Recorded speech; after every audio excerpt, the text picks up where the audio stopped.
17 parliament సీట్లకే కాదుల్లా ఓ assembly సీటుకు కూడా ఓట్లు పడ్డాయి మొన్న. కంటోన్మెంట్ల ఉప ఎన్నికొస్తే అటు పార్లమెంటుకు ఇటు అసెంబ్లీకి ఈవీఎంలా కట్టుకొత్తిండ్రు అక్కడి ఓటర్లు.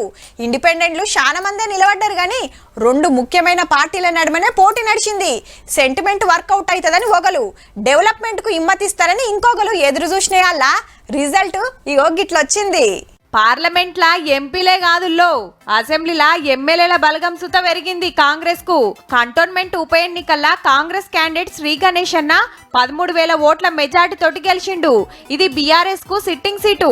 అప్పుడు ఎమ్మెల్యేగా గెలిచిన లాస్య నందితక్క కార్ టక్కర్ల కాలం చేసుడు తోటి ఎలక్షన్ వచ్చింది. ఆమె ఇంటోళ్ళకే టికెట్ ఇవ్వాలని నివేదితకు ఇచ్చి గట్టిగానే ప్రచారం చేసిండ్రు. 6 నెలల కిందట బీజేపీ టికెట్ మీద ఓడిన శ్రీ గణేష్ సార్ ను పార్టీలకు తీసుకొని కాంగ్రెస్ టికెట్ చేతిలో పెట్టింది. ఇక కమలం పార్టీ తరపున వంశతిలక్ సారు నిలబడ్డాడు. ముగ్గురి నడుమ గట్టిగానే నడిచిన ఆఖరికి అధికార పార్టీకే జైగొట్టిండ్రు ఓటర్లు. పవర్లున్న పార్టీని గెలిపిస్తే పనులు జప్పునైతే అనుకున్నట్టుండ్రు. ఇప్పటికే ఆగంలున్న కారు ఈ సీట్ సుత లాస్ అయ్యే వరకు అసెంబ్లీలా ఇంకింత తగ్గింది బలగం. ఆల్రెడీ ముగ్గురు ఎమ్మెల్యేలు జంప్ అయిండ్రు కాబట్టి 39కెళ్ళి 35కు దిగినట్టు. ఇక కాంగ్రెస్ బలం ఇంకోటి పెరిగి 65కు వచ్చింది. ఇప్పటికైతే గింతే.